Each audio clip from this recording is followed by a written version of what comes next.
Hey everyone, welcome to the PC Perspective Podcast. This is episode 561, being recorded Thursday, October 17th, 2019. I'm Jim Tanis. I'm Josh Walrath. I'm Sebastian Peak.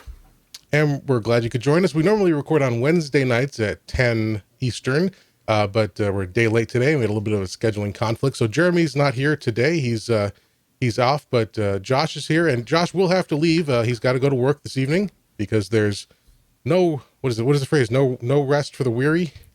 The wicked? The wicked? Wicked, yeah, I was thinking wicked. No rest for the wicked. Not really. Okay, whatever. But so Josh will be leaving us halfway through the show, but we'll still got a lot to talk about today. If you want to join us when we record live, you can head over to pcper.com/subscribe, where we just have a mailing list that you can join. We send out an email when I remember, about an hour or so before the show. And I've been pretty good. I think I've gone through 3 weeks in a row here. Yeah, there was one today. I saw it. I got the email at about 9:05. Yeah, Mere PPC in our Discord chat keeps me on my toes. And and speaking of Discord, if you want to join our community, we've got a Discord community there. There's a link to join in all of our show notes over at pcper.com/podcasts. And if you want to watch live when you get that email, you can head to we stream to YouTube, but we also mirror that stream at pcper.com/live. All right, well, let's jump into the news today, because as we said, Josh has to go, so let's get as much done as we can. Let me just make sure we're on the right section there. All right, so let's head into the news. As we've mentioned the last few weeks, we're doing news first. We're switching it up. So we'll cover news first and reviews at the end, except for weeks where there's like a major, huge product launch or something. But the news this past week is some interesting stuff from Intel. Obviously, the company's been trying very hard for several years to get to 10 nanometers. They finally got there with their mobile platform, the Ice Lake launch. Well, they got there in mass production with Ice Lake last month, or 2 months ago now, I guess. And the question is, when is 10 nanometers coming to desktop? And there was a leak this week that maybe it's not, at least not for a while. Now, of course, Intel came out and had something to say about this, but let's set what's the background of what happened here, Sebastian?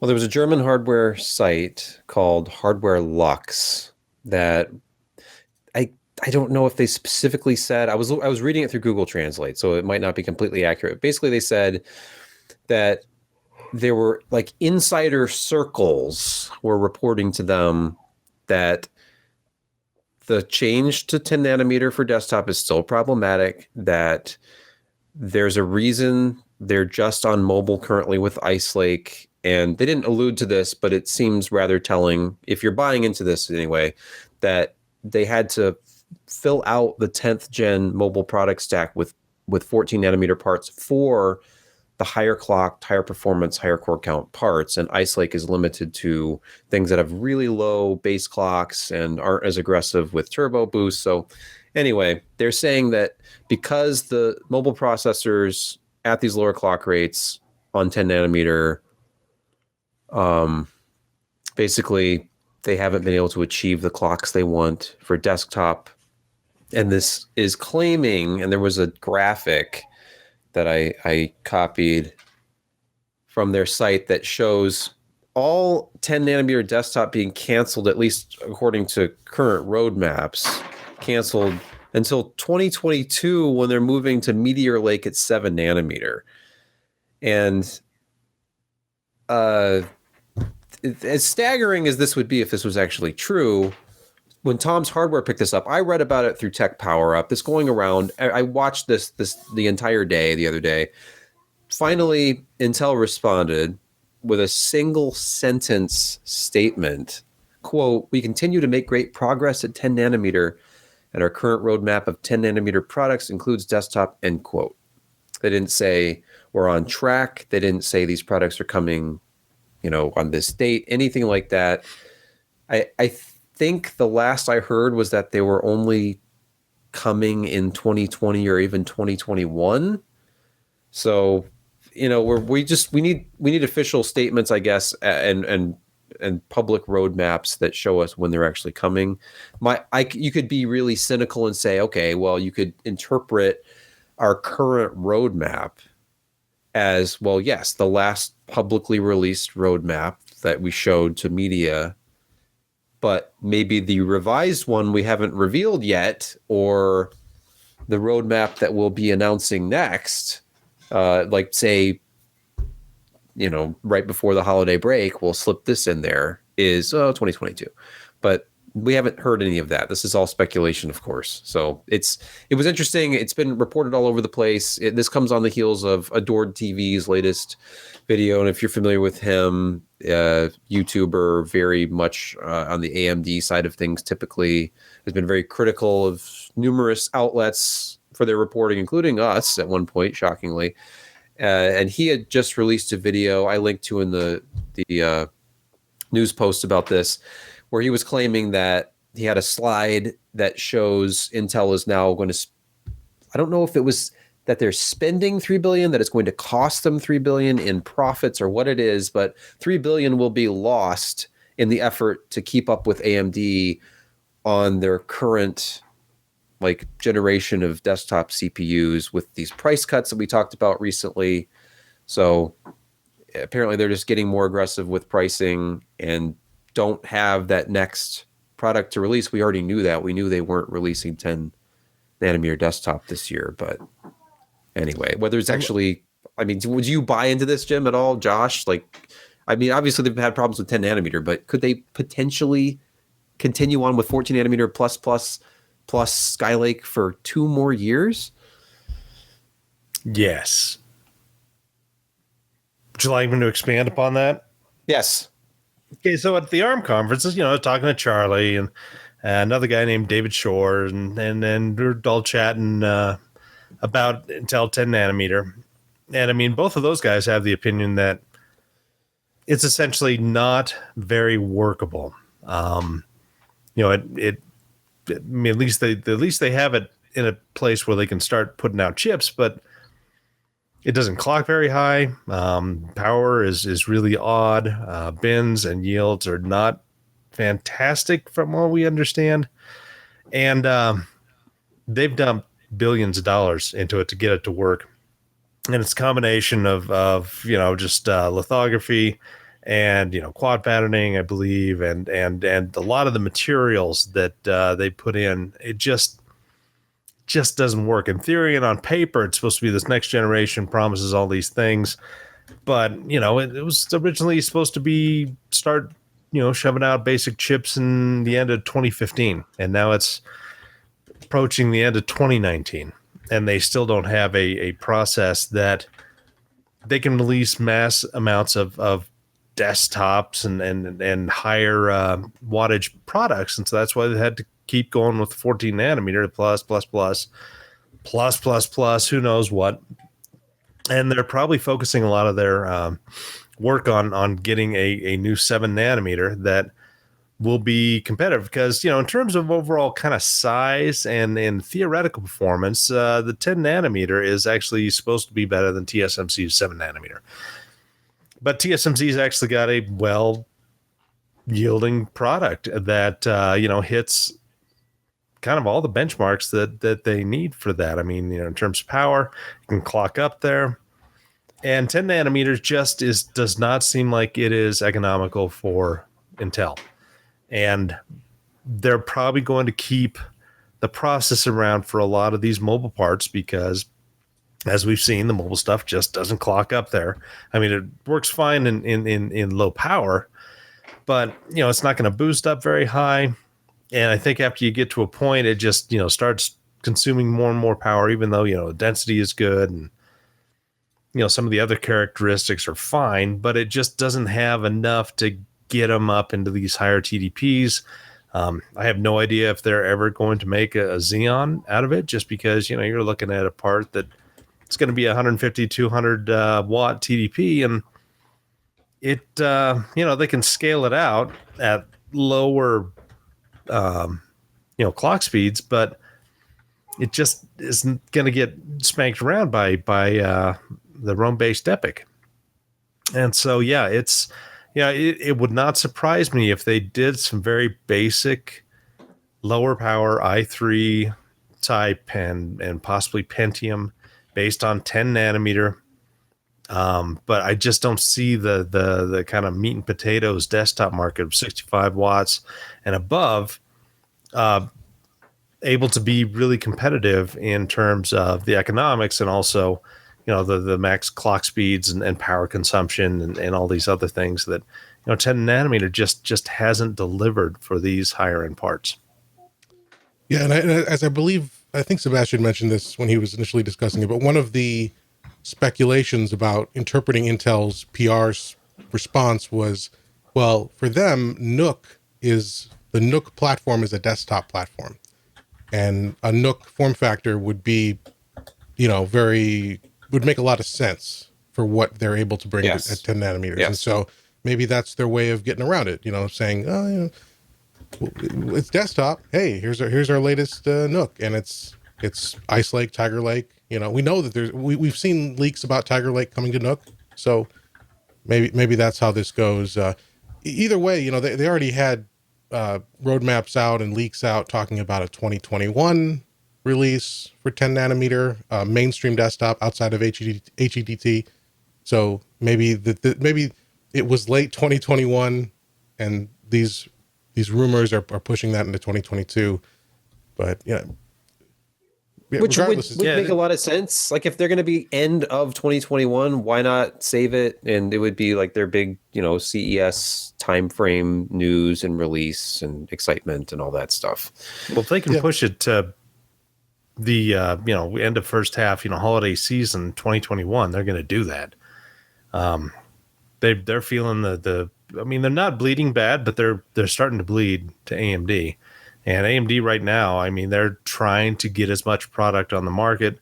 Guys like Dell are starting to really push the EPYC servers. Not as much as the Xeons, but they've got to convince the CTOs and the buyers of those enterprise type applications that AMD is a good choice here. But the window of opportunity, I thought AMD would only have 6 to 9 months to maybe a year before Intel would come back with something that could compete. But it's now looking like 2 years down the road, maybe even 2.5 that AMD has, that they'll have some process advantages over Intel, and they'll continue to increase design. So, Intel's looking kind of dim. They're still going to compete. They're going to have good 14 nanometer parts. They're going to be fast. They're going to compete on IPC. They're going to improve their integrated graphics. But, AMD's going to have a size advantage. They're going to have some other process node enhancements, like especially with the 7 nanometer plus coming out next year, which uses EUV for a couple of the lower layers in litho. And then they're going to go back to, like dual patterning, quad patterning. I don't know all the details, but they should be, a little bit cheaper to make, and they potentially could improve yields because you're going to have fewer mistakes in litho just because of the complexity of what you have to do at 7 nanometer. So, I know that I've kind of gotten onto a tangent when comparing Intel to AMD, but they're can't talk about one without the other, and especially if Intel is unable to do a 10 nanometer desktop part and probably no 10 nanometer high-end Xeons. Boy, that's a big deal for AMD. It is, and as you said, Intel will compete. And this graphic that Adord had in his video, this purportedly leaked slide. I love this, the piles of cash, because it is true. AMD struggled for so long. Intel has so many different revenue streams. This is the source of so much of the frustration in the enthusiast space amongst users against Intel. If we're being practical here, Intel is just they can stand to lose billions of dollars for year after year, and I think we saw that with their price cuts on Cascade Lake X and Xeon W. They can do that, and AMD can't. AMD's gotta get on base every swing, and AMD can take a few innings where they don't score a run and still come out. They've got the time, they've got the money and the time, and how you view that in terms of morality and competition and all that is up to you. But Yeah, this is going to be really interesting if Intel can just kind of sustain some blows here and take that time to compete. So, Were you just making a Astros Yankees reference? well, I wasn't. I don't really follow the Blurns ball as The they Blurns say. ball, yeah. Who Anyway, was if you're it? watching live, it is 3-1 Astros in the bottom of the 5th inning. Oh, Hey, okay. go They Astros. win, they go up 3-1. Awesome. All right. Well, let's you're an jump into Astros the fan. next story here. And this is, I don't think we had any initial coverage on this, but DigiTimes had a report just today, or no, I guess it was yesterday. And that's of course, Intel's upcoming discrete graphics initiative. You know, they brought in Raja Kaduri a couple years ago. And then, of course, we had a bunch of hirings, including our very own Ryan Shrout. He's not exclusively working on this side of things, but Tom Peterson from NVIDIA, a couple other people from AMD, some other gaming focused journalists and analysts. And so they are pushing to bring out this. Okay, now again, I got to always remind myself, how do you pronounce it? So it's spelled XE. Is it Z, Chi, Yeah, I think it's No Z. idea. Z? So they've codenamed their graphics initiative as Z, XE. It's going to be a 10 nanometer GPU split between, well, I guess 10 nanometers for sure on their discrete side of things. And it may be going to 7 for their mobile variant, at least eventually. But the leak here from DigiTimes is that we're going to be seeing these next year. Mid 2020 is the leak about when we'll see this entering the market. And this leaker says that they're gonna hit mainstream gaming first. Of course, they're also working on enterprise variants for GPU accelerated computing and AI, machine learning, and all that stuff. But it may be a mid-range launch next year. And if it's at 10 nanometer, that'll be putting it up against, of course, Ampere, which will be NVIDIA's next product, which I think is at 7, right?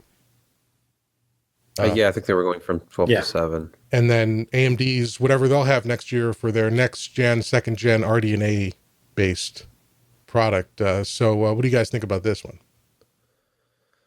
Yeah, it seems like it's going to be probably a sub 200. I think the rumor was 1080p gaming at 60 hertz.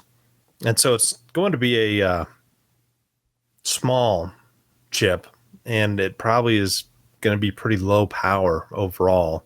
But for a GPU like this, it's not bad. I mean, they can always build it out kind of wider, and you don't have to clock them up to 4.5 gigahertz. And so it'll be sitting at the 1500 to maybe 2 gigahertz because Intel does a tremendous amount of hand layout of their designs, and so they'll probably run perfectly fine. They've improved their drivers. This is one thing that I'll be curious what their ASPs are. I mean, they probably will never go into that kind of detail of what these GPUs will be like, but yeah, it's going to be kind of interesting to see. And it's, when you start down kind of this alley of we're designing a graphics chip and we're going to really model it on our 10 nanometer, you can't really stop with that design and say, okay, we're going to go to 7 nanometer with TSMC or Samsung. And we're going to, go with those foundries just to get product out the door. It doesn't work that way, especially with Intel. So it's I can believe it. It'll be interesting to see. I don't think it's going to knock anybody's socks off, but it should be mostly competitive, and they'll certainly make it price competitive. We just saw AMD release. Of course, none of this really matters. We're talking mid next year, so I'm sure NVIDIA will have some new replacement to the 1650, which is kind of their mainstream card. 1650, 1660, somewhere in there is your $200 card. And then AMD so far has just announced and will soon apparently have some sort of add-in board partner availability for their new mid-range 1080p gaming GPU. Why am I forgetting already? The 5500? The RX 5500? Mm-hmm. So yeah. I'm sure that will be superseded by something by the time Intel comes out with their product. I worry about these longer development cycles, and they've been very public about the fact they are developing a discrete GPU, and it's not coming until, well, they said 2020. Now we're hearing mid 2020, at least from DigiTimes, which usually gets their information from the supply chain. So at that point, do they have something advanced enough to still be competitive with whatever NVIDIA and AMD have in another year? So that's, and then obviously they're not targeting the same thing. It's a different package, different clocks, different technologies, but 10 nanometer has been a struggle for them so far. So at what capacity are they going to be releasing these? Will this be like a limited release in the middle of 2020 at 10 nanometer? Kind of amazes me that they're taking this on when everyone else in the industry uses one of the dedicated foundries to produce their GPUs. Intel is taking on GPU manufacturing in addition to CPU manufacturing. So it's just kind of interesting how this will all play out and what the availability will be like. Well, we saw from the rumors of strained supply at places like TSMC that maybe Intel just doesn't want to end up like that. They don't want to be competing with Apple or AMD or Nvidia for fab space. So by controlling, is it that they don't want to compete for fab space when they could probably somehow make it worth their while to get a little bit higher up? Maybe, yeah. They could get higher priority if they really wanted to. I think it's just that they don't want to use another fab. That they're sort of they've got capacity at their 10 nanometer. It looks like that they just simply can't really fulfill because of issues with it and market and 14 nanometers. I mean, their 14 nanometer fabs are going full speed, and they're still trying to catch up with several different markets. But yeah, to be a fly on the wall at the board meeting when they start talking about process technology and fab utilization and should they go with a third party, that would be pretty fascinating. Yeah, absolutely. I think it would be more than fascinating. I think there'd be people who would be losing their jobs right and left. Yeah. But it's funny, on this, unrelated to the GPU news, but on the CPU side of things, think about this. And our own, as Jim alluded to, our own Ryan Shrout, former, he was the founder of PC Perspective, former editor-in-chief, who works at Intel now. Maybe he's bringing balance to the force. What if Ryan is the chosen one? We knew him as the adorable Anakin type, but he went over to the dark side. He's with the Empire now, or at least sided with them. So what if AMD, who was once the tiny little rebel alliance, just a little ragtag group, they're gaining market share in the CPU space, and is Ryan personally sabotaging 10 nanometer? Is that what's going on? As chief performance strategist, did he say, what, my performance strategy is stick to 14 nanometer. It's working. Why fix what ain't broke? So well, I don't know. But I want to know who holds the higher ground. Yeah, that's true. Because the higher ground is everything. Even though, we're talking Jedi who can manipulate themselves in the air and can see the future in a lightsaber battle, apparently the Jedi who's slightly higher on a ledge will always cut the legs off of the other Jedi. Yeah. Well, Anakin was the superior swordsman. He had the better technique. But Obi-Wan just cuts him out? I mean... Well, throws him down in the lava? Yeah. He would have anticipated that. I guess. The lava was interfering. Anyway, let's keep going so we can get through the news before Josh has to leave. Switching over to the AMD side of things, there's another supercomputer win for AMD. We saw a few earlier this year being powered by AMD's latest gen, and in some cases with the early announcements, upcoming gens of EPYC processors. But here's another one for you. It's the UK government-funded Cray Archer 2. So this will be powered by EPYC Rome. There's going to be, I guess, let's see here, 5,848 compute nodes, each packing 64-core AMD EPYC Rome processors, clocked at 2.2 gigahertz, and a mere, as Jeremy says, a mere 1.57 petabytes of system memory. So that works out to around 750,000 cores, good for about 28 petaflops. I mean, it just seems like yesterday we broke the petaflop barrier, and here we are just crushing it, man. So the register has more details on Archer 2. So if you want to check that out, we'll have a link in the show notes to that. Can you imagine if they just go ahead, Josh? Pretty sure that the reason why we haven't seen as many R9 5900s, which we'll also get to a little later, is the chiplets that have been really, really well. They've all been going into EPYC because that's their higher margin part, and they're going to make a lot more money per chip than they will with shoving into a $500 two chiplet 12 core 24 thread product. Instead, these things are going to work better and at lower wattages, and you can put 8 of them on an EPYC chip. That's where they're going to put them in, and they're going to sell them for, what is their top end one? 12 grand, something like that. I can't remember. The 7742 is about 7,000. Oh, okay. But still, that's a lot more numbers than a $600, $500 chip with 2 of them. Yeah. Let me just correct you there, Josh. I believe you said the R9 5500. It's the 3900X. 3900. Yeah. Ugh, too many numbers. No worries. Anyway, just if we don't correct it, someone else will offer to correct us. Yeah. So anyway, they're probably shipping a lot of these chips to supercomputer guys, Dells, whoever. Yeah. And as you said, that's the advantage of the chiplet approach.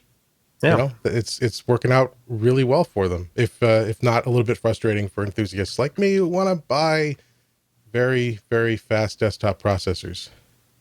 But oh well. And remember, we're still waiting on the 3950X, which is coming, I think, supposedly by the end of November, but we're waiting on an official release date for that yet. Yeah. If you missed, was it last week's show? They delayed it, but it'll be coming out with 3rd gen Threadripper, which we also got some leaks this week about some core counts. Actually, I don't think we have. Let's quickly address that. I don't have a slide pulled up for it. I'm not sure if we covered that, but there were some leaks about 3rd gen Threadripper. And it looks like from the leaks that it'll be, so the current 2nd gen tops out at 32 cores, and it looks like they're going to maintain that core count, at least in the initial launch, is the top end. But the TDP goes to 280 watts, I think I saw. Interesting.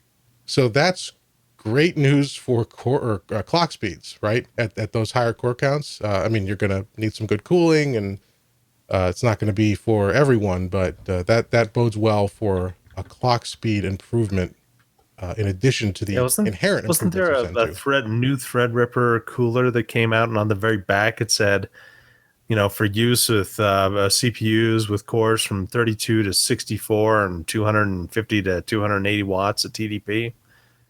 I don't. Yeah, I think I saw something about that. I don't recall what the details were, but yeah, it foreshadowed some of at least the TDP side of this. Yeah, but 64 core at 280 would be interesting too. But I think that might cannibalize, or that might conflict too much with EPYC. You think if they have a Threadripper at 64 at that higher TDP? It depends. I mean, if it's lesser bin chiplets that they can crank up to 280 watts versus higher quality ones that are at 200 watts that go into the high end EPYC. Yeah, I don't see a problem with that. The leak that I saw was actually just on Twitter. EPYC, the usual at TUM_EPYC on Twitter. It was a screenshot of something. It looks like it's like a hardware configuration of something. I don't know if it's a motherboard or a pre-built system, but it shows AMD Ryzen Threadripper 3960X 24 core processor. So it looks like the branding would then be you go from 3950X, which is 16 core, and then Threadripper apparently would pick it up from there, and 3960X would be the 24 core part. And then I'm assuming that, I mean, I would assume there'd be 3 variants. Maybe there's just 2. Maybe the next one would be like the 3990X, and that'll be the 32 core part this time around. But we haven't seen like this actual. They haven't named these products yet. We don't know clock speeds. We don't know pricing. So. Yeah, and I can't find that EPYC tweet at the moment, but I'll put it put in links in the the show notes. It's in the staff chat. I just posted it in there in the public chat. Oh, there we go. Let's see.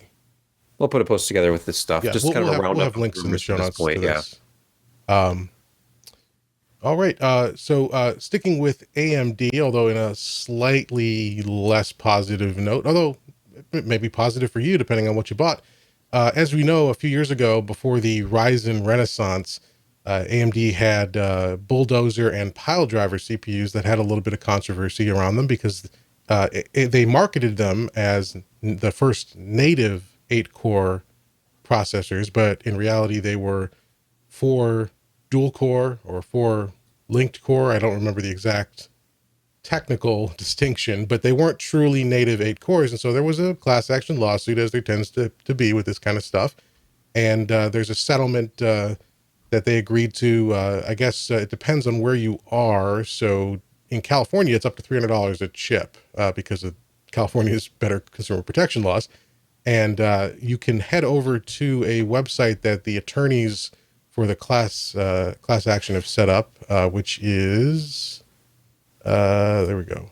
It's amdcpusettlement.com, and you can file your claim to get your money. Now, again, also like class actions and many of them, it's not a guaranteed amount per person. It's a single pool that they've allocated based on an estimate of claims.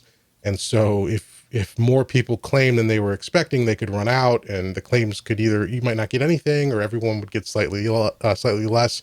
So if you are in this class and you're interested in pursuing this, head to that website and check it out and see if you can get in there. And hey, $300, that could go a long way towards getting you a nice Ryzen 3000 system going. So exactly. Pretty big upgrade for you there. All right. Next up, we've got some news from NVIDIA. As you guys probably remember, the Quake 2 RTX edition came out. It was pretty incredible, pretty fun. And it's free too, as long as you have the, you can get the demo for free, or you can download if you have the base game, you can download the RTX enhancements on top of it. And some job postings over at NVIDIA noticed by Hexus have indicated that some additional classic games may be getting the RTX treatment. They specifically mentioned Half-Life 2, Doom 3, and Portal as possible candidates for the upgrade. So nothing guaranteed, but these were job postings at NVIDIA's Lightspeed Studios, which was involved in the Quake demo and some other software demos that NVIDIA has released. So something to look forward to. More, I mean, we've got modern stuff with RTX, and as we've talked about, it's sometimes hard to notice the difference, or at least the difference doesn't end up being worth the performance hit. But you got older games like this that can run reasonably well on your 2070, 2080. You don't have to go all out. It's worth looking into. And I know, Josh, you played the Quake RTX, right? I have. And I mean, it's still a 1998 game. It's, the creatures still kind of look the same. I mean, they improved the textures quite a bit, but it's still the same gameplay. But boy, the RTX does make it look really interesting. And it kind of gives you a taste about what the technology can do when applied to other games. I mean, Half-Life 2, if they make RTX Half-Life 2, that would be awesome, because think of the lighting that had in 2004 and how it compared to everything else. I mean, Doom 3 was out at the same time and everybody was like, ooh, ah, but then Half-Life 2 came out. It's like, sorry. And that's like, it was just another step up in graphical fidelity, and especially, just the natural way that they presented light in there. And so that'd be really cool if they could do RTX for Half-Life 2. Yeah. Was that a text from John Carmack saying, hey, come on, Doom was good? No, it's a guy complaining about KC football to me. Oh, all right.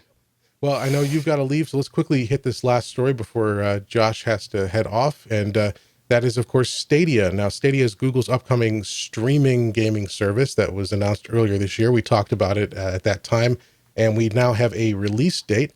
It's going to be November 19th. That's when, if you ordered those initial kits, what do they call them? Founders Kit, Founders Edition, and Premier Edition, those will be shipping to you for arrival, and then you don't need those to play. That's the kit that includes a specialized controller and Chromecast, but you can play with anything, any controller, and just a Chrome-based browser or operating system.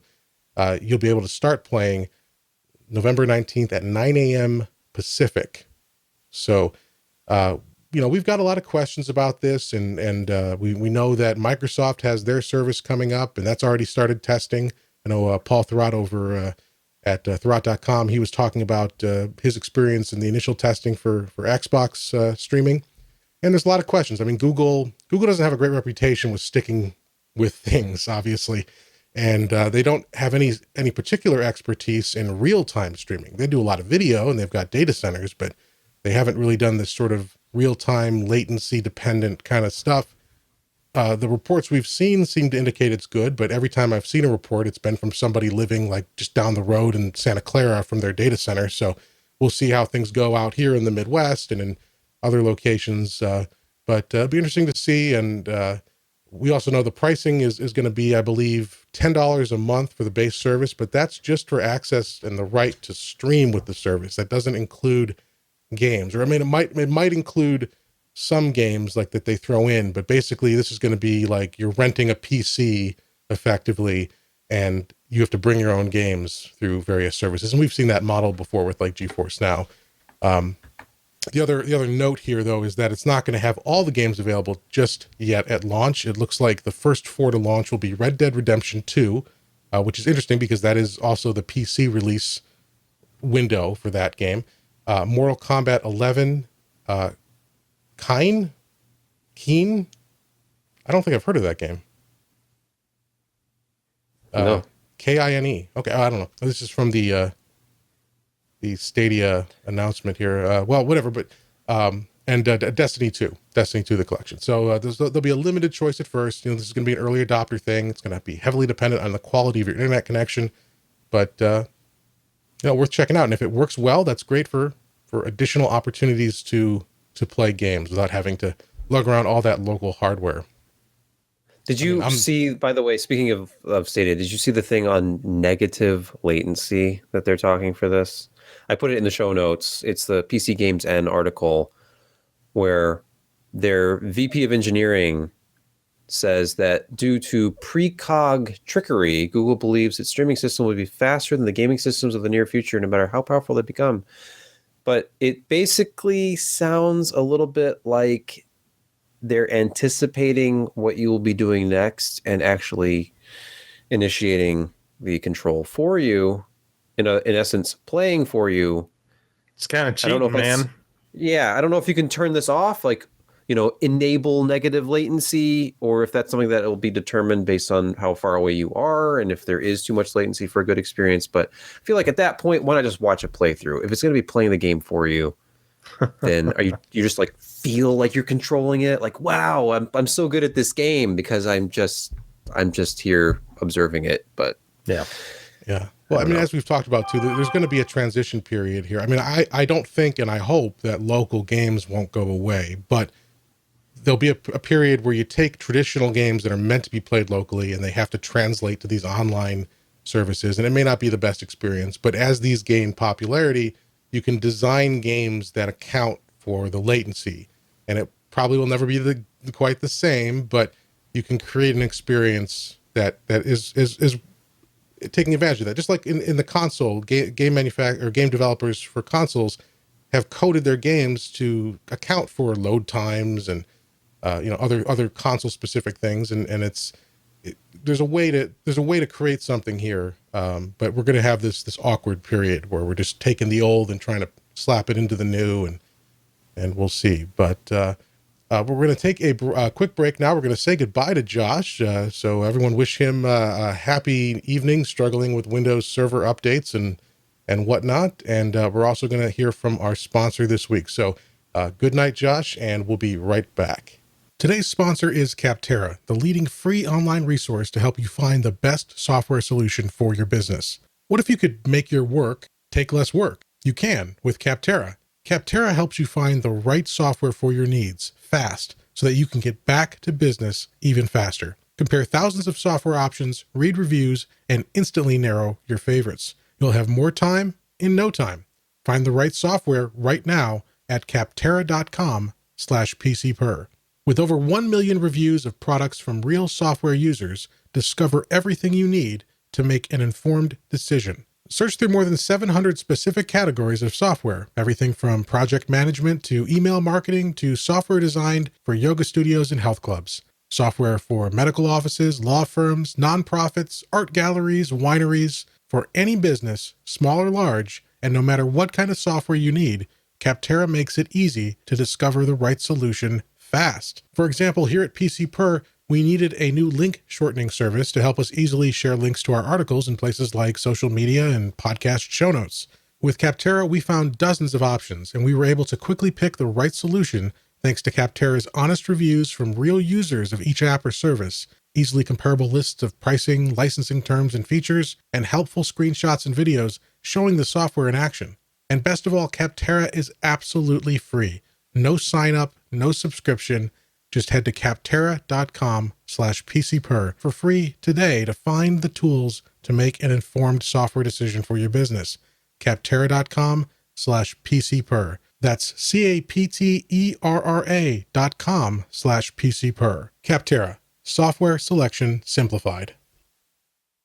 And back to the show. As we were talking about before the break there, RTX may be coming to some classic PC games, but if you want to get even classic-ier, more classic, go back in time even further, there's been some updates to the very popular Internet Archive's game, MS-DOS game archive. Now we talked about this. It's been I think a couple years now, but Yeah. they've introduced. I think it started with consoles, and then expanded to PC.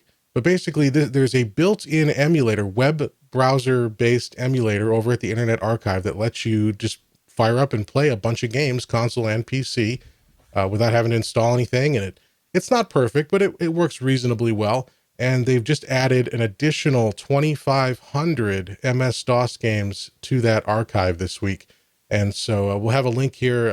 If you search for Internet Archive DOS games, that'll probably get you there. But we'll have links to the specific archive, and it's pretty cool. It's based on the ExoDOS program, which is a legally gray effort to compile all of the DOS games ever, and they're making some progress. I think they've got over 7,000, and it's this huge multi-hundred gigabyte thing that they distribute through Usenet and things like that, and they're taking the games within that catalog, and they're bringing them online at the Internet Archive. As they talk about in this post about this edition, it's, as I said, it's not perfect. There's some games that don't emulate well. There's some issues with keyboard collision where the browser is fighting for keyboard input with the emulator.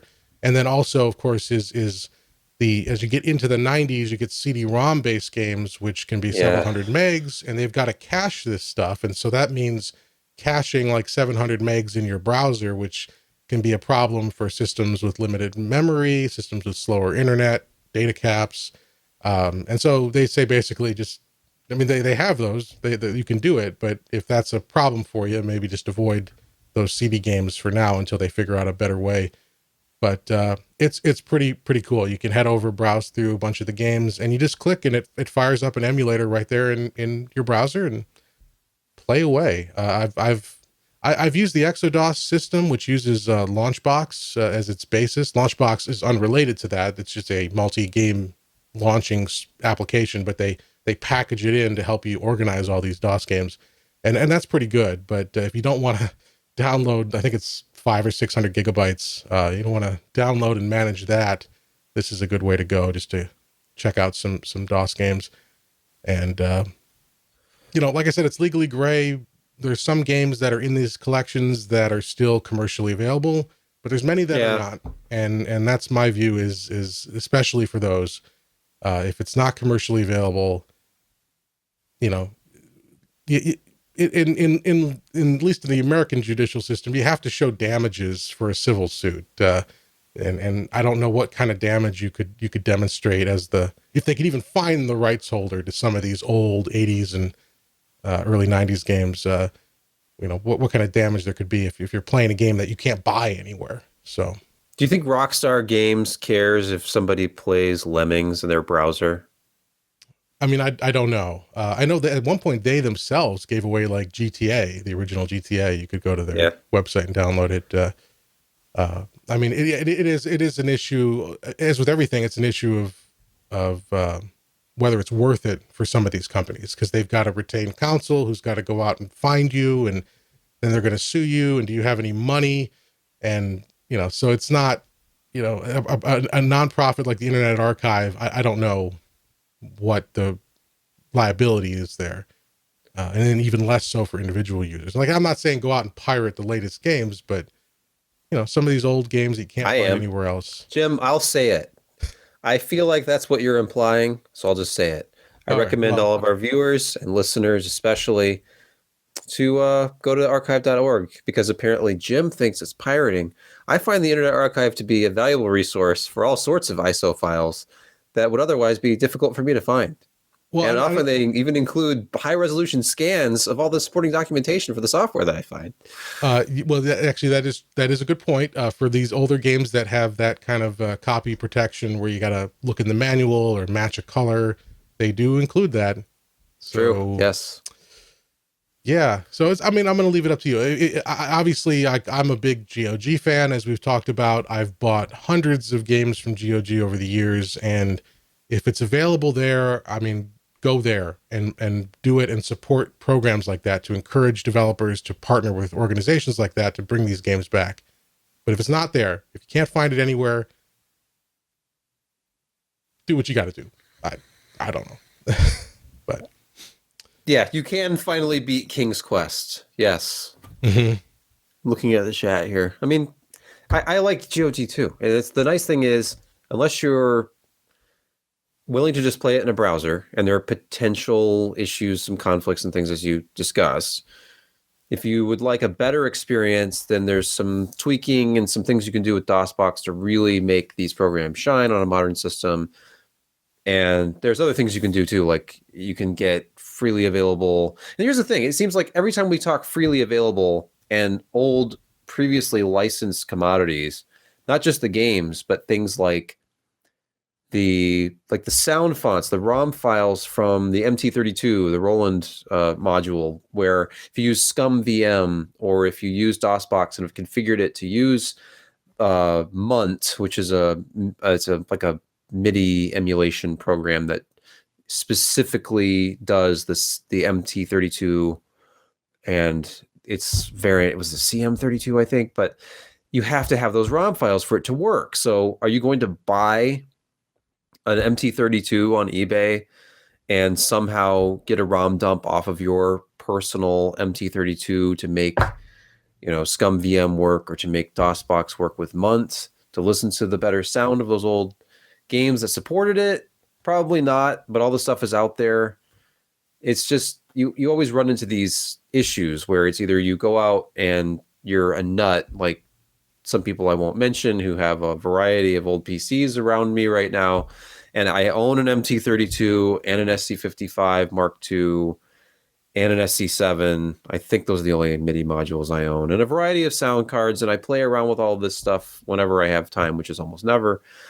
But for most people, DOSBox is a great solution, but you do have to have some knowledge, and not every game works with all the same settings. GOG makes all that stuff easy because they have the pre-configured DOS. It's all wrapped together in a nice installer, like whatever CPU cycles, whatever settings needed to run that game, they probably have it working. Like you could actually get Wing Commander 1 working if they have Wing Commander, and I haven't checked recently, but it was a notoriously hard game. They've got the whole collection. Working. Yeah, so it's easy, and the stuff is usually really cheap because there's a sale, it seems, every week. So definitely not Like it's worth buying on GOG if you have a Windows or a Mac computer. I honestly don't know what their Linux support is like. I'm sure Mirror PPC in the chat could let me know, but I imagine it would be fine. Do they sell? Do you know, Jim? Do they sell like Linux versions of some of these old DOS games? I know that probably wouldn't work for the. Oh, they do. Okay, Linux and Mac actually. The Windows library is certainly by far their biggest, but they do offer a variety of Linux and Mac games. It's usually the DOS based ones because you can wrap it in DOSBox, which is universal, and package it that way. But it's pretty good. It's not. I haven't had a ton of experience with their Linux side of things, except for when I was experimenting with Steam machines a few years ago. But the Mac stuff works great. The Windows stuff obviously works great. There's a couple of exceptions that it's a little wonky or it's not original, but by far it's your best bet. And as you said, they're not terribly expensive. It's a couple bucks. And and as you said, they often have publisher sales or genre sales.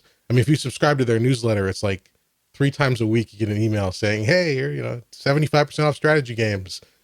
So it's either that or I'll get an email saying items in your wish list are on sale. Like, did I put things on my wish list? And I go, and the stuff is like $1.50. Like, I might as well just buy it if it's $1. That's how I've ended up where I am, because I mean they've been around for a long time, back when they were originally known as Good Old Games, and yes, I've been buying stuff from them for, I mean, it's got to be close to 10 years now. And some stuff has come and gone, unfortunately, which is because some publishers like Duke Nukem 3D because of like the rights Gearbox thing, and that's where I come back into the like, well, if I can't buy it from you, then I'm gonna have to go somewhere else, because you can't go a year without playing Duke 3D. I couldn't find it. I was frustrated by it because I wanted to buy it on GOG. My solution was to eBay the CD-ROM. So I just own it on CD-ROM, and I have to install it on a system old enough to run it, which is not for everybody, obviously. And of course, the other advantage of GOG in general, I'm sure hopefully most of you have heard of it, but GOG's whole thing is there's no DRM. When you buy a game, now they have a client, they have like a Steam-like client they call Galaxy, GOG Galaxy, which you can it like automates downloading and does friends and achievements and stuff. And in their most recent release, the 2.0 version, it also can pull in games from Steam and even track your console library, just like to track playtime and achievements and stuff. It's pretty cool. But if you want, you can go in to your store page and download a standalone installer that will work. It is completely offline, and it works without any server check or anything. So and that's what I've done. I've got, on one of my NASs is my backup of GOG installers. So if that service ever goes away or a game gets removed or whatever, I've always got a version I can play, and there will never be any DRM to prevent that. So I'm all in support of supporting, I'm in favor of supporting companies that take that approach. But let's keep moving on here. The next story up is Google. And they've got the Pixel 4 obviously was just announced, Pixel 4 and Pixel 4 XL. And I believe, Sebastian, you and Patrick talked about that earlier today on This Week in Computer Hardware. So you might want to check out that show. We're not going to go in too much into the Pixel 4, but one kind of interesting note on the announcement is that they're dropping support for Daydream, which is Google's VR headset adapter. Like this is basically a glorified cardboard, Google Cardboard, but with motion control. But the issue is, and this is what Google's justification, I guess, for dropping it is, you got to stick your phone in there. And Scott wrote this up for us, and he mentioned, he uses his Daydream at night. He puts it on and can lie in bed and watch videos to relax and not have to disturb anyone else in the room. But if you have to change the volume, or if it drops out of VR mode, if there's any kind of problem with your phone, you got to reach around and open it up and pull it out. And so Google's saying, that approach doesn't make sense anymore, especially when you look at things like the Oculus Quest that are, it's a self-sustaining device. It requires, or it benefits from linking to another device, but it's got its own display, its own processor. It's a standalone kind of experience that allows you to use your phone as a supplement without having to completely lock you into the VR mode.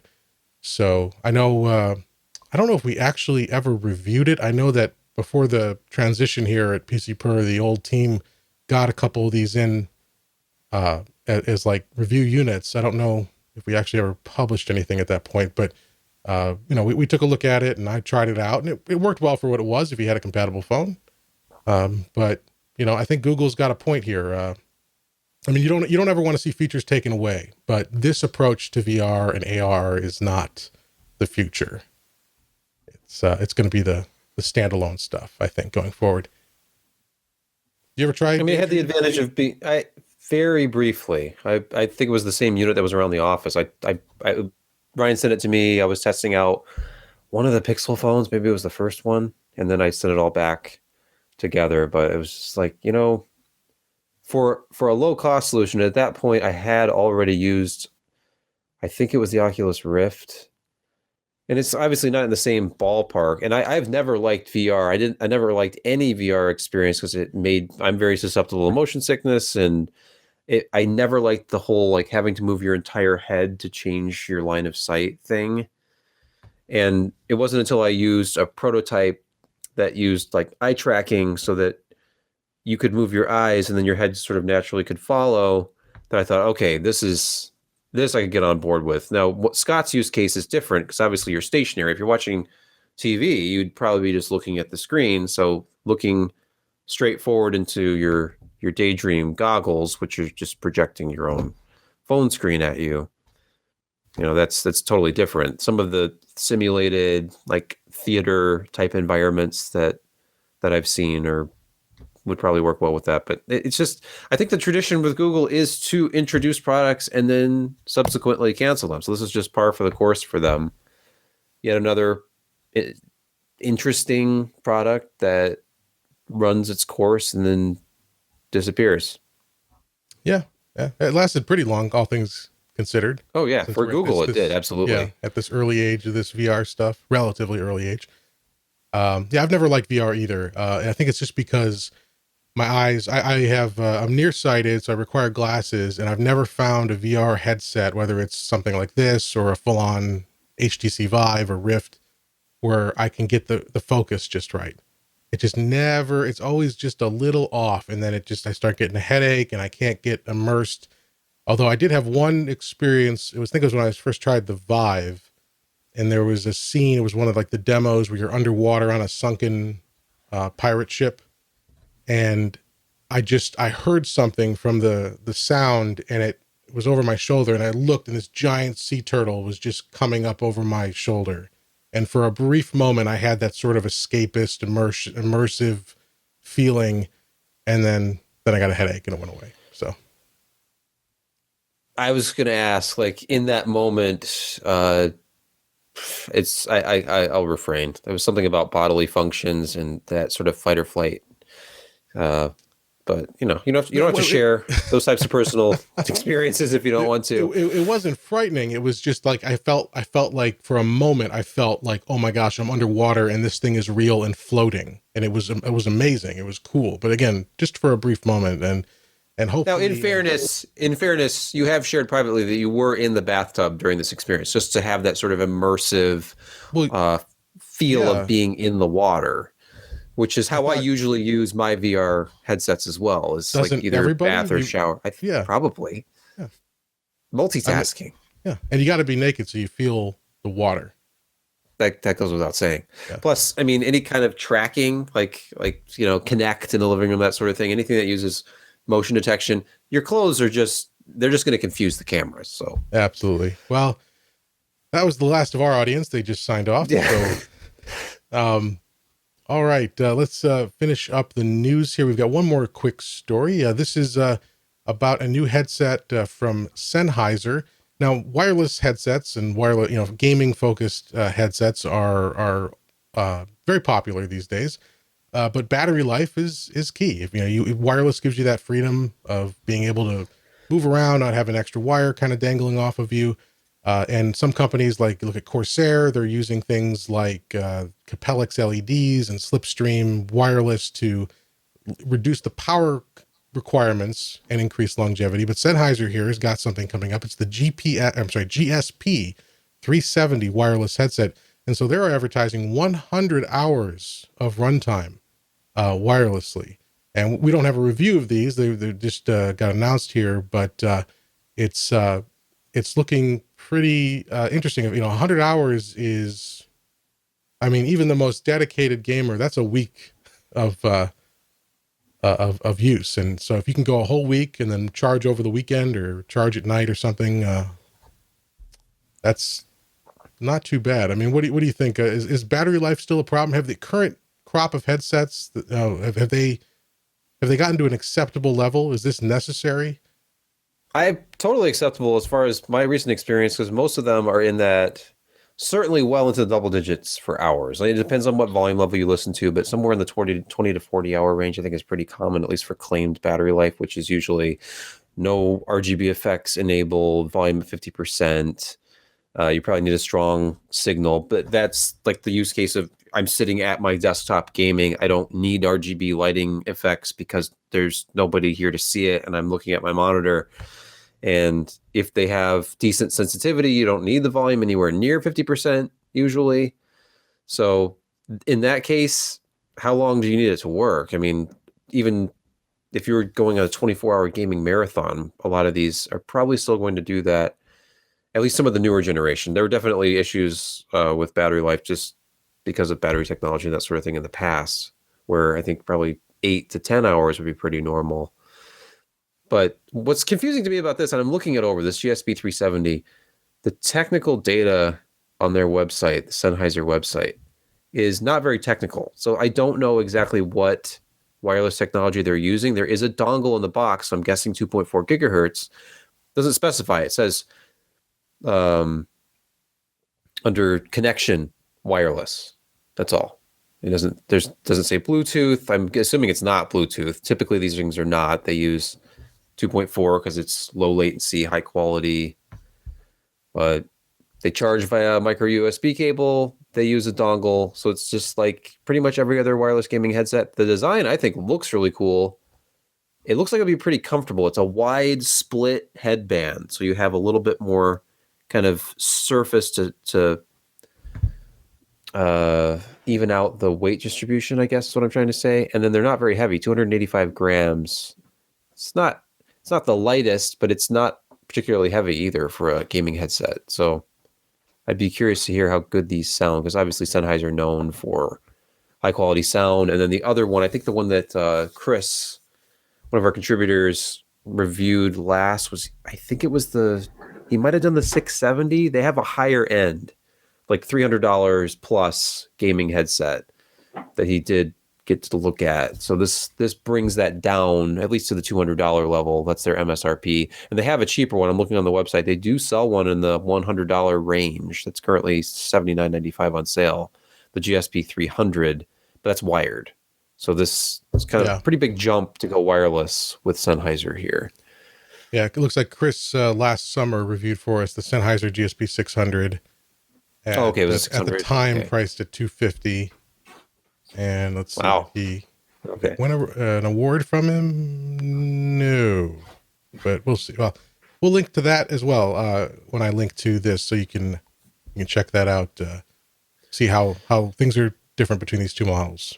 But all right, let's finish up with our only review of the week, and that is a case review from Kent Burgess, who's one of our newer reviewers, and he's been helping Sebastian recover from his case reviewing PTSD. And he's got this week the Phanteks Eclipse P400A. It's a mid-tower case, and it's an update. The P400 is a couple years old now. And as Kent says in his review, he liked it at the time. Phanteks has introduced a number of features, or they were the first or among the first in the case scene to introduce features like the removable brackets for mounting fans and radiators, and things like that. So they're a good company. I've got a couple Phanteks cases. In fact, I'm trying to rebuild the studio PC here for vMix with a little bit faster processor, so the editing will go faster. And I'm using a Phanteks Enthoo Lux for that build. So good company, high quality stuff. But he says, the original P400, it didn't have good airflow. It was tempered glass in the front. looked real slick, but it was really not an airflow focused case. And so with this P400A, A for airflow, we've got a mesh front panel, and that kind of solves that problem. And it's a pretty good price too. $69.99 is the price. Mid-tower case. It can support. It can technically support up to EATX. Let's see, what's the maximum width here? 272 millimeters wide. And as we know, if you're an EATX builder, there's always a little bit of variability there, and it'll fit, but you won't be able to use the rubber grommets. It'll extend over those grommets in the case, which again is not uncommon for EATX in these smaller enclosures. But ATX certainly and lower, no problem there. It's got a PSU shroud at the bottom, that nice mesh front. He reviewed the standard version. There's an RGB version for I believe $20 more. Yeah, 89, and this one is 69. Yes. Yeah, and that gives you 4 fans in addition to the RGB. This only includes, I think, 3 or 2. Just 2. There's just one 2. On the front, one on the back. Yeah. Yep. So, but even then, he said that was, as you'll see, it was fine. So don't feel pressured to go to the RGB unless you really want that extra airflow. Don't feel positive pressure to add more fans. Yeah. But looking at it here, I mean, it's nothing. I mean, we've seen some pretty radical case designs from a number of companies. This is not crazy, but it's a nice, rather subdued kind of. It's a good look. I mean, I think it's an attractive case, and let's kind of go through the pictures here. It's got a tempered glass side panel, so again, that's pretty good at that price point to have a nice full tempered glass panel.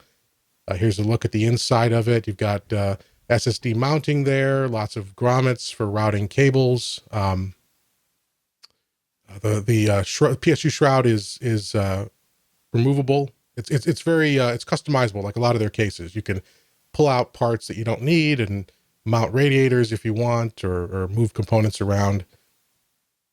So nice look there. Good cable management on the back. Couple of 5 1/4 inch, 3.5 inch drives at the bottom there. No 5 1/4 bays. So good. I think Phanteks. Yeah. Well, I've pretty much accepted it at this point because I've had so many cases over the last 5 or 6 years that just don't have any 5 1/4 support. It's such a rarity, but I think Phanteks, not only were they the first that I remember having those removable trays, as Kent alluded to, where say the top fan mount was just this bracket that came out and you could mount your radiator to it and then slide that back in. It was so convenient. But things like the Velcro straps on the back, I think they were the first ones I ever saw do that, if I'm not mistaken. There was just a lot of really intelligent ideas that they put in place back in around 2016 when I was just kind of floored. I think the Evolve was the first one that I reviewed. And then Lee, for our site, checked out this original 400S, the silent version, back in 2016. And I linked to that in this review as well. But it's a venerable design. It's been around for a long time. I've got at least 2 P400s. I think I have 2 on the other side of the room over there, just stacked on top of each other. They were this ubiquitous case for like certain makers, like certain, I know like iBuyPower, I think was using them for a while, and some others. And certain pre-configured systems have used them, and for good reason. They're an attractive, low-cost case. They used to be $79. This new version of it, they're not doing any new tooling or anything. It's basically the same chassis.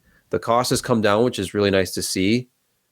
And still, for $69, you're getting a proven case design. You're getting a tempered glass side panel that's a high-quality sheet of glass, and you're getting that metal mesh front panel. The only question I had about this was going to be just maintenance related, because there is no screen filter for that front input. The metal mesh itself is the filter. So if you want to keep that clean, you're going to have to pop that front panel off and go wash it, put it back on. And the one thing about reviewing stuff is typically you're not using it for months and months and months. You get the sample, you test it for a couple of weeks. Like for a case review, I usually spend a week or 2 with it. I put like my full build in there and use the system, do all the noise and temperature testing. But I never know. It's never like that okay, 6 months from now, you drag it out from under the desk, and how clean is the inside of the case? So that would be like a long-term follow-up for anybody on the staff who uses one of these things. But that would be my only question. Like, how clean is the inside of this case going to be without a front filter? But really, those arguments go by the wayside when you're thinking it's $69. And I'm with Kent in his conclusion, and he liked the case. Recommended by Kent. But really, he pointed out for $20 more, you're just getting so much more. Like, price out some RGB fans, like decent quality, quiet RGB fans, and to get additional fans with RGB effects, if you're into that sort of thing, for $20 more, I would personally get the 400A RGB variant for $89. But if you're on a budget, and especially if you don't care about RGB, like you alluded to, the airflow in this case is good enough. And if you look at the temperature results that he got, he's created a standardized test, and you can look at the actual makeup of that test and how he came up with it. But the bottom line is, this case with his standardized airflow test outperforms Open Test Bench in the same room with the same components. And that's really a function of airflow. And you'll see that Open Test Bench is great. It's convenient. I use it for benchmarking for obvious reasons, but there's just no substitution for airflow. And it's kind of remarkable that in 2019, it's almost a novel thing when a case comes out and it's completely airflow focused. And obviously Corsair has their high airflow cases, the Air series, like the Air 540.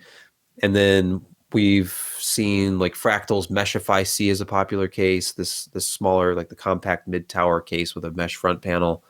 So this just adds another option to the mix. Phanteks makes great stuff. I've never had an issue with any of their cases.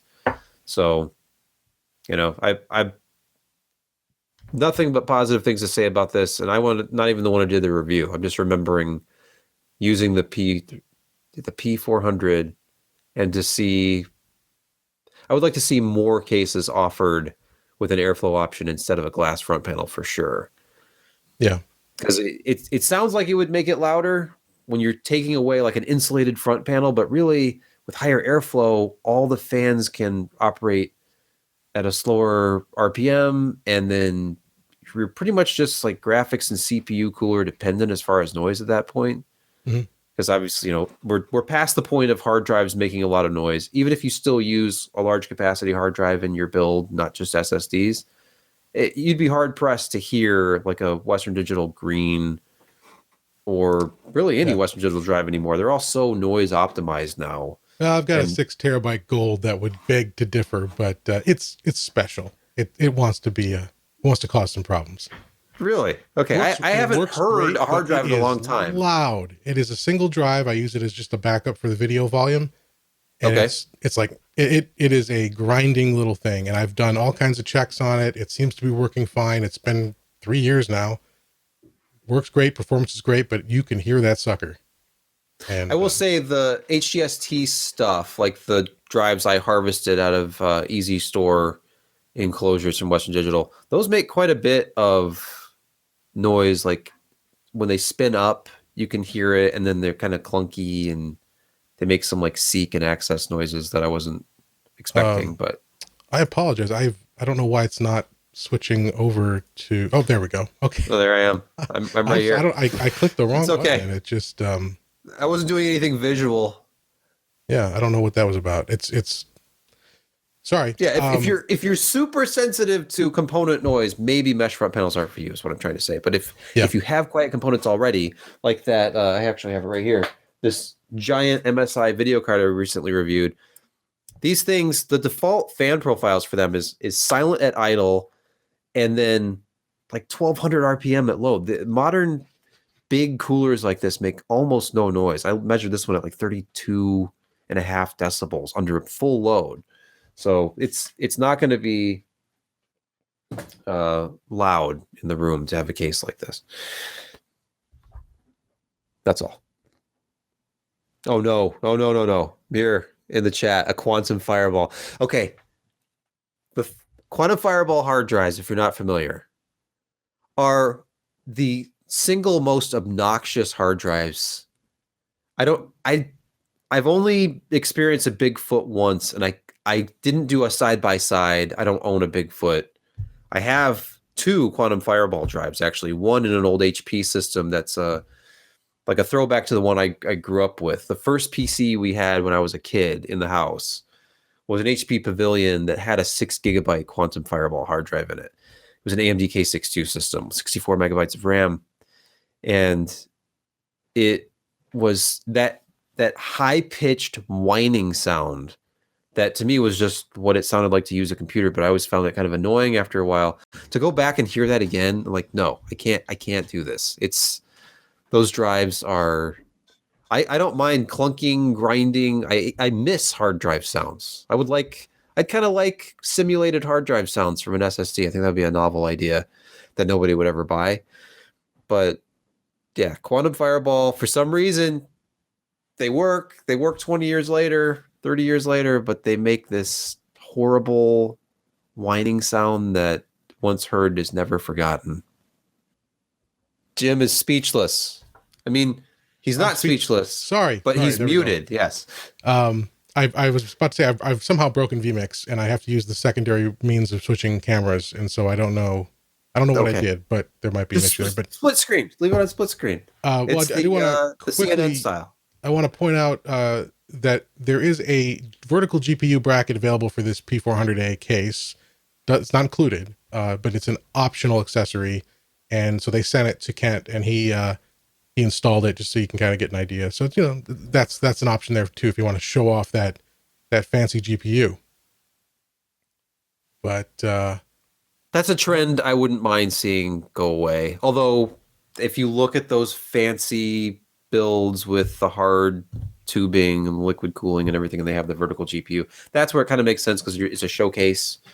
But invariably, it hurts thermals. So I mean, when you put the GPU close to the front glass, it's not a great idea for thermals. But the option's there for you. So a gold review for the Phanteks Eclipse P400A. And again, remember the A is the key here. This is the newer airflow focused version. The standard P400 or P400S is the glass front. So I think it's a solid plastic panel on the S. I'm sorry. Yeah, it's a plastic panel with the noise insulation on the S, I think. Gotcha. So just make sure you get the right one for the build you're looking for. All right, let's jump into picks of the week. Josh had given us one before he left. So let me pull that up real quick. And that is, of course, we've been complaining for a long time that we can't find the Ryzen 9 3900X in stock. But apparently it's been for several hours today. It's been in stock at Amazon. Really? Amazon US at retail, $499. Well, it ships and sold by Amazon too. It's not some strange shady third-party thing. Let me situation. refresh this and just make sure it's still actually available. It's a miracle. Still in stock. The 3900X in stock for its MSRP. Absolutely. So if you're interested in going, if 12 is enough, if 12 cores is enough, and you don't need the 16 from the 3950, go, my child, and upgrade. All right. Oh, by the way, Kent, just one last thing on that Phanteks thing. I'm sorry, I know we're in picks of the week, but Kent messaged to say that the vertical GPU bracket that he was sent actually fits in any of the Phanteks cases, the newer Phanteks cases, and the card is a bit closer to the motherboard with that bracket. So that's good to know. So they were thinking about thermals there. Great. All right, good to know. And let me see, where's your pick? It was that. Okay, I got it here. It's this one. So you've got a pick for us. Yes, I've been playing around with these. They're actually behind me. If you can see this startlingly bright and attractive RGB keyboard, these are the double shot PBT keycaps from HyperX. They cost, I think, it's $25 for the set at MSRP, and they have black ones. The black ones are already on the market. The white ones are new.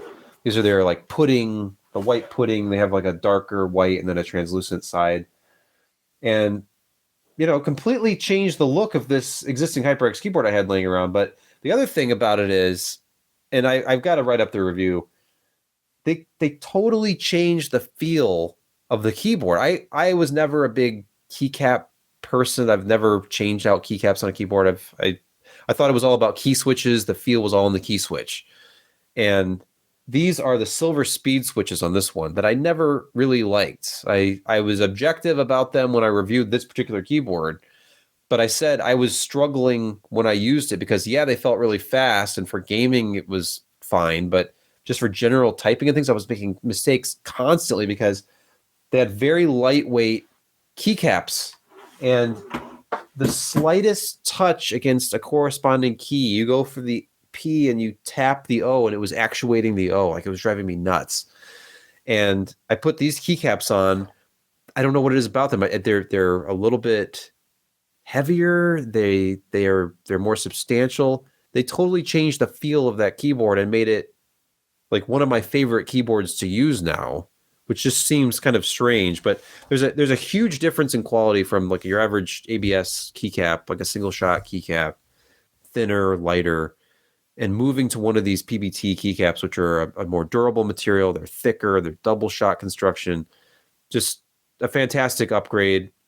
I know there are a million custom keycap options out there in the world, but this is just a nice little retail package, 20, 25 bucks. And it works with MX style key switches, obviously works with all the HyperX keyboards that are out there. And I'm about to finish up a review on a new HyperX keyboard, and like this is the next step for me is, and I don't have the black set. I was kind of thinking this keyboard needed the black set, but this tremendous difference in feel that kind of blew me away. I had no idea that keycaps made that much of a difference as far as how the key switch actually feels. It changes the way the actuation feels. I can't really describe it. Nice. Yeah, I've outside of just testing a few different keyboards that had interchangeable keycaps, I've never personally gone and tried to swap things out. But good to know. So you said a review will be coming. Yeah, I'll write it up. Cool. I've had them for a little bit now. It's time. Yeah. All right. My pick is something just sort of a little handy thing. And it's there's been a ton of these, and I experimented with them a few years ago and they were all junk, but I recently found one a month or so ago, and it's a multi-port charging cable. So you got one USB type A that branches out into 4 charging cables for your devices. In this case, with this one, it's one type C, two lightning, and one micro USB, and it works well. The quality of the cable is good. You can charge with all 4 at the same time. Now, obviously, you're limited. This isn't going to be like your primary fast charging thing. I think the cable overall is limited to 5 volts at 2 amps. So you're not going to get max charging. And obviously, if you plug in like a couple iPads, you're going to go to the extreme of trickle charging. But if you want to charge your phone and your wireless headset, or even a couple smaller, phones, it works well. And it's something, like I said, it shouldn't be your primary thing, because it's not going to give you the best performance, but you throw this in your travel bag, you keep it in your car or at the office, and it's, like I said, the quality's good. It works well. I've been using it for about a month, and it's been perfect. And so it's just kind of a handy kind of backup to have. So you've got some flexibility there for your charging. And in this particular one, we'll have the link in the show notes. It's a no-name brand. It's a USAMS or USAMS, or I don't know how you pronounce that, but it's some brand, but it's got 162 reviews, 4.5 stars. And from my experience thus far, pretty good. $15. So it's not too bad, especially if you consider buying 4 braided charging cables. Although, of course, in that case, you could get full charging to each of them, but then you'd need to have four plugs. And so yeah, check it out. It's a handy thing to have, just so you always have the right connection. And at least nowadays, between those 3 types of connectors, you're probably covered. Did you get does yours come in that sort of multicolored, if you're watching the video, you'd see something that looks exactly like a component to HDMI adapter? It I looked does, at that yeah. and like, oh, it looks like component audio, but where's the other channel of audio? Because there's the RGB, but where's the white? No, it's just a coincidence there, but and there's a little LED that shows when it's active. Oh, that's nice. Yeah, it's a nice I mean, I was surprised at that price. The quality is good, and it's held up. It's a 2-pack. Oh, that's right too. $15 gets you two Okay, of so them. $15 you get two. So they're only $7.50 each. Yeah, that's true. I forgot That's not about bad. that. That's not bad. For the total cable 4 length feet. is 4 yeah, feet. it's not bad. I mean, you probably wouldn't want to go much longer than that. There are probably reasons they kept it to 4 feet because of like signal integrity and the fact that they're splitting it off 4 different ways. But that's actually not bad. I might have to look at that because there's always that any of those awkward times where I've lived in a divided home where my wife is on iPhone and I have an Android phone, and we're in the car and there's that one charging cable and I'm like, oh yeah, I'm just gonna charge. Oh yeah, I went back to Android and now I can't charge my phone that's at 4%. We're going somewhere for the day. Yeah, this is like the ultimate car charging cable, perhaps. Yeah, I mean, it would be a good for that. And with the 2-pack, one in the car, one in the office, one in your bag, whatever works for you. But all right, well, that's the show for today. Thanks for joining us, everyone. This was a Thursday edition, but normally we do these on Wednesday nights, 10 p.m. Eastern, which works out to 2 a.m. UTC Thursday morning. You can join us at pcpro.com/live if you want to join us while we record live. And then the edited version of the show will go up usually the morning after at YouTube for the video and via RSS for your audio version for your podcast app. And I mentioned it last week. I'll mention it again. I put out a call. Basically, we have the video version on YouTube and we offer an RSS video version as well. So, video podcast in that sense, where it comes down through iTunes or whatever. And I noticed in our usage statistics, that's like less than 0.5% of our total audience is actually using that. But because they're very large video files, it's expensive to host. So I asked last week, and I'll ask again in case anyone missed the show last week. If you use that, let me know. If it's important to you, let me know. I'm happy to keep it going if someone is truly getting use out of it. But if it's not being really used and you can get by with the video on YouTube instead, let us know there so we can cut that off, save a couple $100 a month in hosting. So leave a comment, a tweet, comment in this YouTube video, or go to our website at the podcast post and leave a comment there, or send an email, jim@pcpro.com. And just let us know. I just want to make sure we're not being wasteful with any of our resources. So thanks so much for joining us, everyone. Have a great week. We'll see you next time.